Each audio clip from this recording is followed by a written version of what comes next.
tuturor și bine ați venit la un episod de GTA Vice City. Trebuia să-l... Oh, fix, bă. Nu m-am gândit deloc la asta. Îi batem cu pumnul sau cu ce avem noi.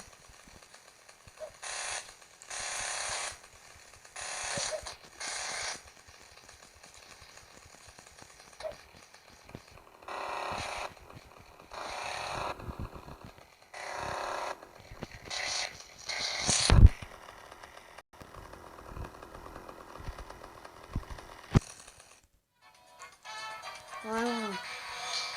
Ceva de alerg. Wow!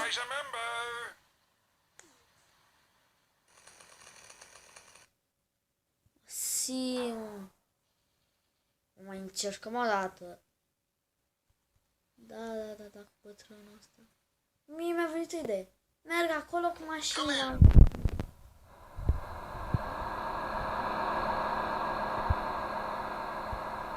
La hainele. La Rafael. Mergem cu mașina, liniștiți. Facem o treabă. Am fix poliția a văzut ce am făcut acolo. Poliția nu trebuia să vadă.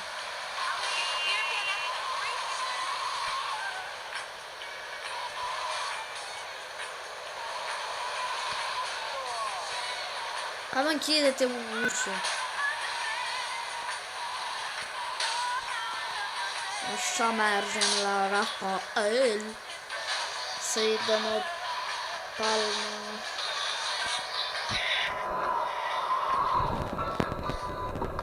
Pe parcare panică.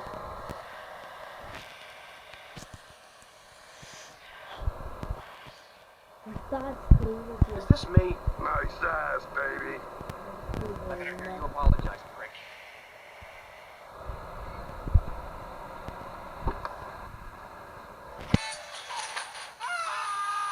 Ce s-a speriat ăia? Nu-s criminal. Adică n-am o steluță.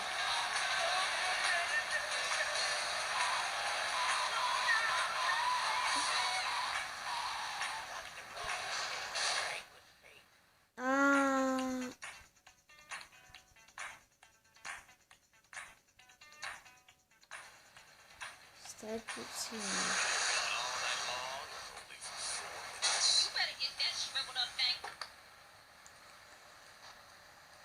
Hai mă, dă mașina. Dă mașina mea acolo.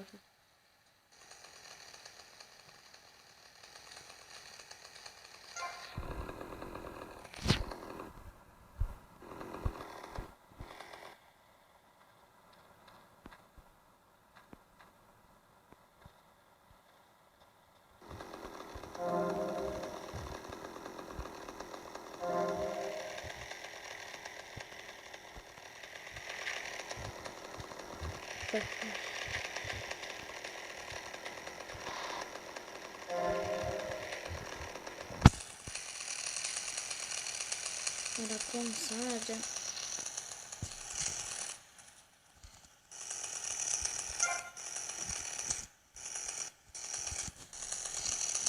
Credeam că am luat tabele. Dar se pare că nu am luat.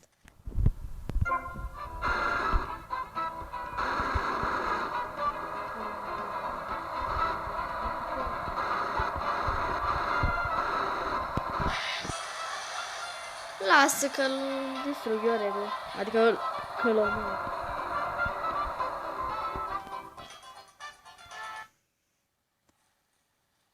Dar toate merg la fel, nu-i una mai viteză umană? Nu știu dacă merge mai repede asta, nu-mi dau seama.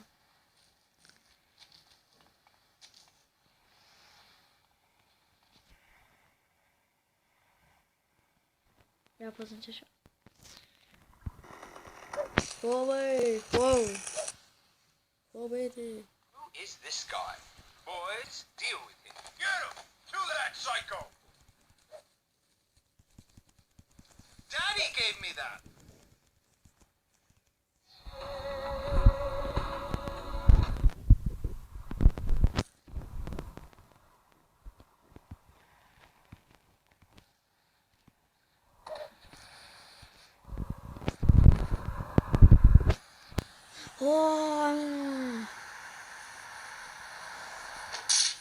Tu-ți bagi joc de mine. My side in the past of Richard Salvation statue, but I Unde pana digress. mea e ăla? Stop doing Don't interrupt me, boy. Anywho, I addressed the Alaska issue in chapter 23 of my book. You see, the Alaskans are lunatics, plain and simple. They eat whales and snow and are asleep in the freezer. Who wants to eat snow every day? Oh, I tried to help.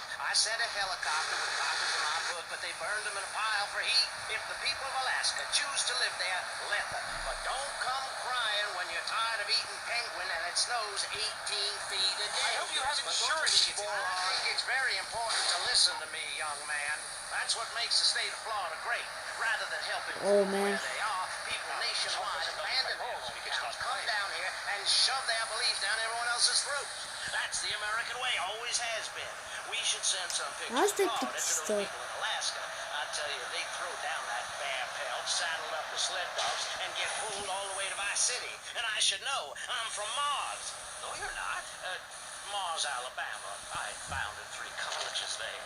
The problem with Alaska is that people don't get Am naked. putea puteți You can't work on your să car, or play the cello, Aproape or use puteți sharp puteți. knives in your birthday suit, then what's the point of living?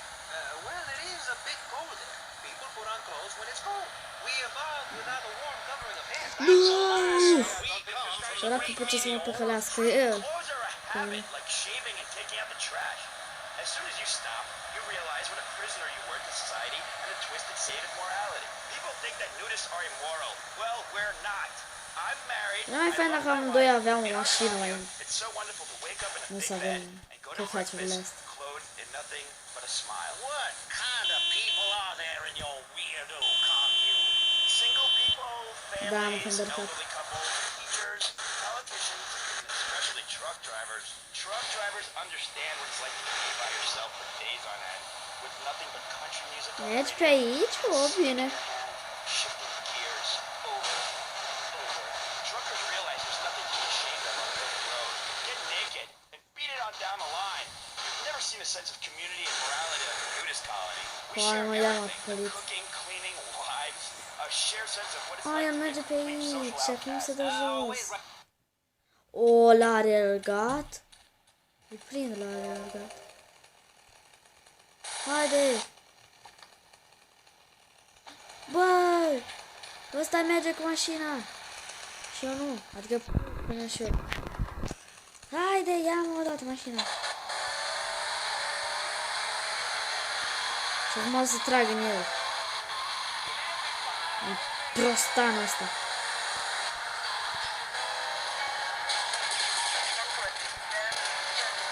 Da. L-am pușcat puțin, cred. Era fain dacă puteam să fac pe 2 misiunea asta, știi? Eu conduceam.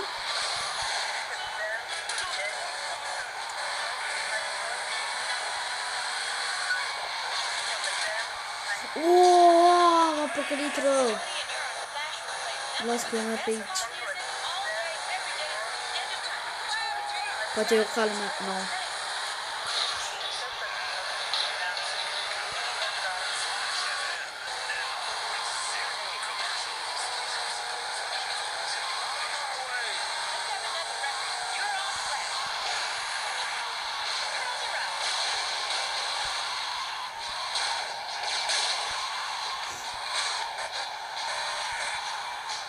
Dar poliția de ce mă nu vrea să fac ceva mie?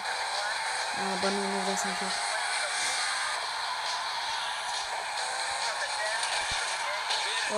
A tras puțin în el.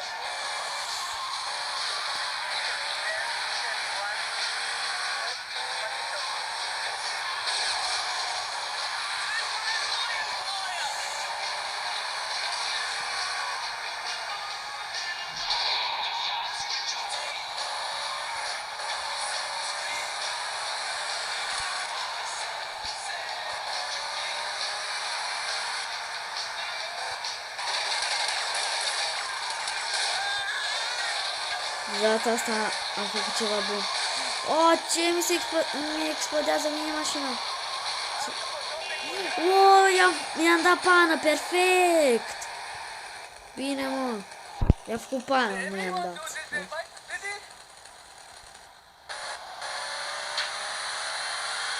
Am făcut pane. Îl ajunge. Wow! Ce m-am speriat de mașina aia. Frate, am mers ca fugă. Pe unde a mers? Țiganul. Țigan! Hai, țiganule! Să ne distrăm. Adică să te omor. Hai, țiganelule! Hai, hai, hai!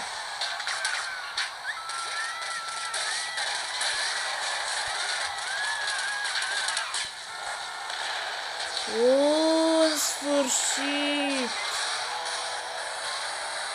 Am rezolvat treaba ușoară, adică treaba. O, bă, taxiule! Taximetristule! Nu știu, vezi, în sfârșit l-am omorât pe ăla. Pe țigan.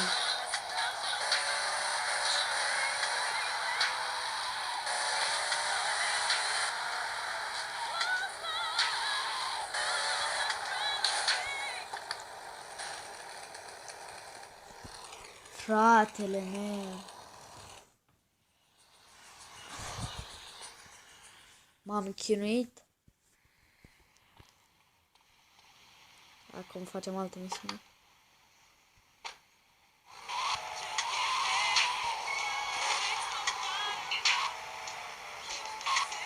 Oh! Mi s-a părut că nu mai... Și acum am trântit-o, da, da.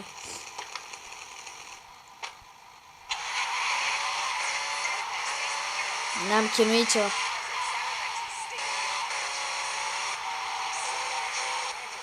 De data asta ăștia chiar vor să îmi iau, să-mi cumpăr. Sau chiar să-mi iau arme.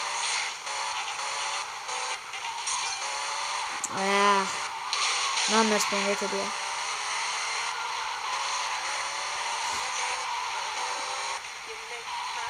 Nu pe aici. Pe aici.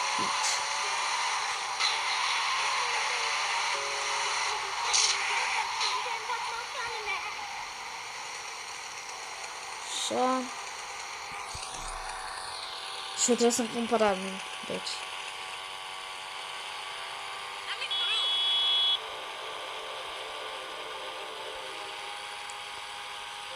Cumpăr armură. Și nu băga aproape de toți banii, gata. Și acum... Pași au rămas...